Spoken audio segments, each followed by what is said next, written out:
Hello everyone. Let's start our new biology chapter and its name is the cell. So today in this class we will learn what is cell, discovery of a cell, variation in number of cells in organisms, right? So let's look at the picture of a brick wall, right? You can see this picture in which a wall is made up of bricks. The brick wall is made up of many bricks which are its basic units of structure. Means कोई भी बच्चे जब building बनती है तो उसका जो basic unit होती है, जो उसकी सबसे छोटी यूनिट होती है, स्ट्रक्चरल यूनिट जो होती है जिससे उसका पूरा स्ट्रक्चर डिफाइंड होता है, that is brick. So what is our body made up of? Means what is the basic structure unit of our life? So this we will study in this chapter. So let's learn what is a cell. Cells are like the bricks of buildings. Means जैसे एक building की जो basic structural unit brick होती है, same like that cell is also the basic structure unit of our life. Cells are the building blocks of life. Our body is also made up of several units called cells. It means like building is made up of bricks, our body is made up of cells. Cells are the smallest part of an organism. They vary in size and structure as they are specialized to perform different functions. Means जो different cells होते हैं वो vary करते हैं अपने size में और structure में, क्योंकि particular cell का एक specialized function होता है जो उसको एक body में perform करना होता है. They carry out all the basic functions of life like growth, metabolism and reproduction. Therefore, cells are the basic unit of structure and function in all living beings. Means हमारी body को जो design करता है या हमारी body में जितने भी फंक्शंस होते हैं उन सब के लिए उनकी बेसिक स्ट्रक्चरल यूनिट कौन सी है? Cell, right? After this discovery of a cell means how cell discovered. Cells are so tiny that they cannot be seen with the naked eye. Therefore, discovery of the cell linked with the invention of a microscope. बेटा cell इतने छोटे होते हैं कि हम उन्हें अपनी normal आई से नहीं देख सकते, इसलिए सेल की डिस्कवरी तभी पॉसिबल हुई जब माइक्रोस्कोप की इन्वेंशन हुई. So the cells were discovered by Robert Hooke in 1665 when he observed a thin slice of cork under his microscope. Means बेटा कॉक जो होता है वो एक वुडन मटेरियल होता है जो हमें प्लांट की जो वुड होती है उसके अंदर एक बार्क होता है, सॉफ्ट मटेरियल, उससे ऑब्टेन करते हैं, राइट? तो जो रॉबर्ट हुक थे, साइंटिस्ट जो थे, उन्होंने 1665 में उस कॉक के मटेरियल को, अब क्योंकि बच्चे जो वुड होती है वो भी एक लिविंग ऑर्गेनिज्म का पार्ट होती है, तो उन्होंने कॉक को क्या करा, ऑब्जर्व किया माइक्रोस्कोप के under. He noticed that the cork has a large number of small compartments or boxes joined together to form a honeycomb-like structure. Means उन्होंने अपने माइक्रोस्कोप में ऑब्जर्व किया कि बहुत छोटे छोटे बॉक्सेस जैसे जो स्ट्रक्चर थे वो आपस में जॉइन थे, जैसे एक मधुमक्खी का छत्ता होता है, राइट? तो उन्होंने इस चीज को ऑब्जर्व किया 1665 में under his microscope. Hook called these little boxes dead cells. लेकिन हुक ने इसको किस चीज का नाम दिया? डेड सेल्स का. डेड सेल्स का नाम बेटा इसलिए दिया क्योंकि जब एक वुड प्लांट से अलग हो जाती है, मीन्स काट ली जाती है, तब वो लिविंग नहीं रहती, वो नॉन लिविंग में कन्वर्ट हो जाती है. और ये जो सेल्स थे were actually empty spaces surrounded by cellulose wall. और ये जो सेल्स थे इनके अंदर कुछ भी दिखाई नहीं दे रहा था, सिर्फ ये इनके चारों तरफ एक सेलुलोज मीन्स जैसे हमारे अंदर बॉडी के अंदर ब्लड होता है वैसे ही हर सेल के अंदर एक लिक्विड सब्सटेंस होता है जिसे हम सेलुलोज बोलते हैं। तो ये जो सेल्स थे इनके अंदर की जो खाली जगह थी वो किससे फिल थी? सेलुलोज वॉल से, right. After this the detailed structure of a cell and functions of its various parts were discovered only after the invention of electron microscope. Electron microscope बेटा नॉर्मल माइक्रोस्कोप से बहुत ज्यादा power का होता है जो किसी भी चीज को so many times मैग्नीफाइड करके दिखाता है, राइट। सो वो जो सेल का डिटेल्ड स्ट्रक्चर था वो इलेक्ट्रॉन माइक्रोस्कोप की इन्वेंशन के बाद ही पॉसिबल हुआ। सो the concept that all living organisms, whether plants or animals, are made up of cell was elaborated by cell theory by a German botanist, Schleiden, and zoologist, Schwann. Means किसी भी living organism में either it is a plant or it is an animal, जो भी cells पाए जाते हैं उनमें कुछ चीजें कॉमन थी जिनको हमने नाम दिया सेल थ्योरी का।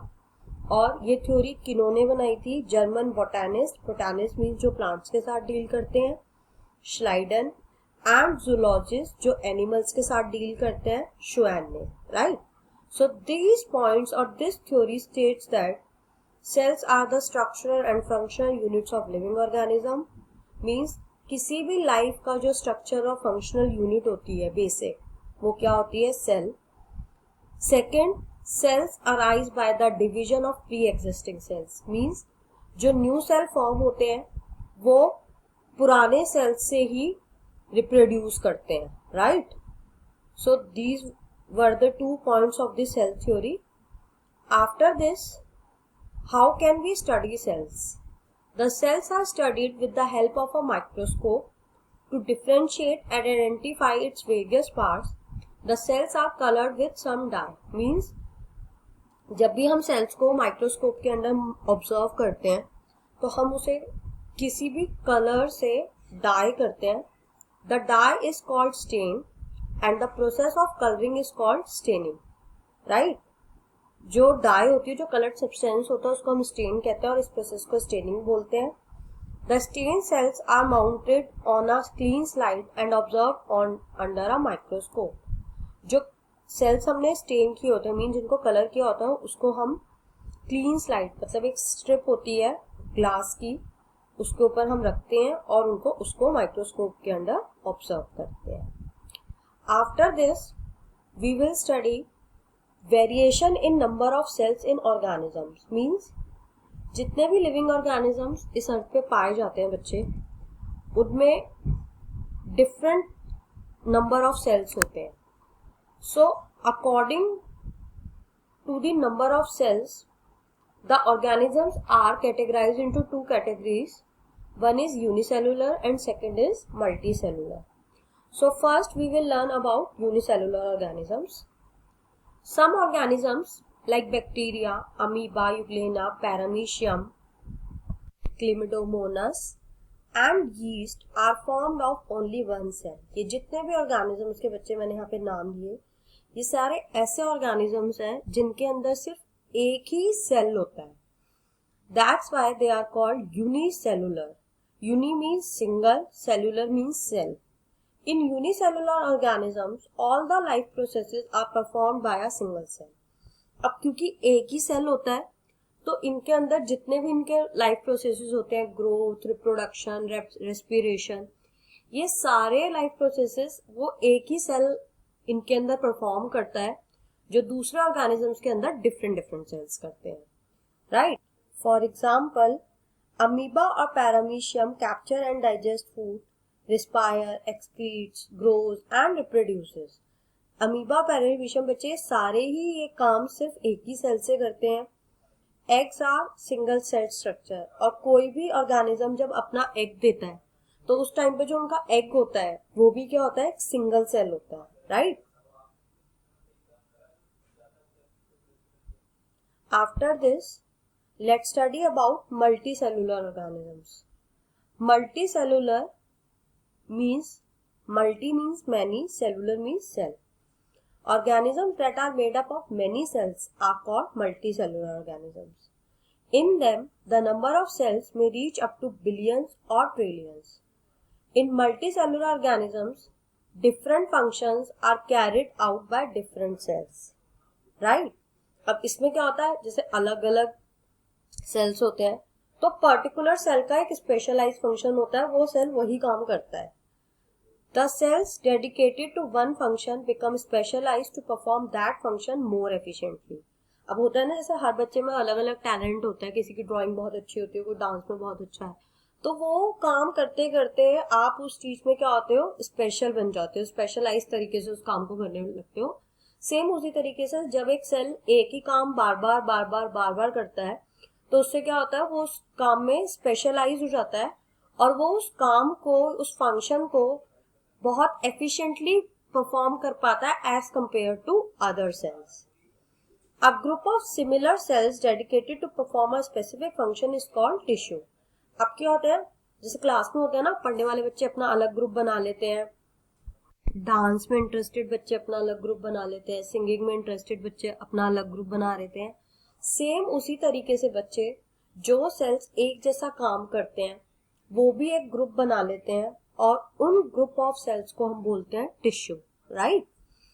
Several tissues together form an organ. और जब सारे टिश्यूज मिलके एक ही तरीके का काम करते हैं तो वो ऑर्गन बनाते हैं. जैसे फॉर एग्जांपल कोई भी ग्रुप ऑफ सेल्स है, वो क्या कर रहे हैं, सब डाइजेशन का काम कर रहे हैं. राइट? सो वो क्या करेंगे, एक डाइजेस्टिव सिस्टम का एक ऑर्गन बना लेंगे. Then different organs are specialized to carry out different functions.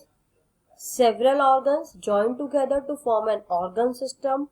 और फिर क्या होता है, जब organs जो होते हैं, जो मतलब बिल्कुल परफेक्टली सिमिलर काम नहीं करते बट मिलता जुलता सा काम करते हैं, जैसे कि फॉर एग्जांपल कोई फैट को डाइजेस्ट कर रहा है, कोई प्रोटीन्स को डाइजेस्ट कर रहा है, जैसे कि हमने क्लास 7 में पढ़ा था, तो वो क्या करते हैं, मिलते जुलते काम करते हैं, तो वो सारे ऑर्गन्स मिलके क्या बना लेते हैं, ऑर्गन सिस्टम.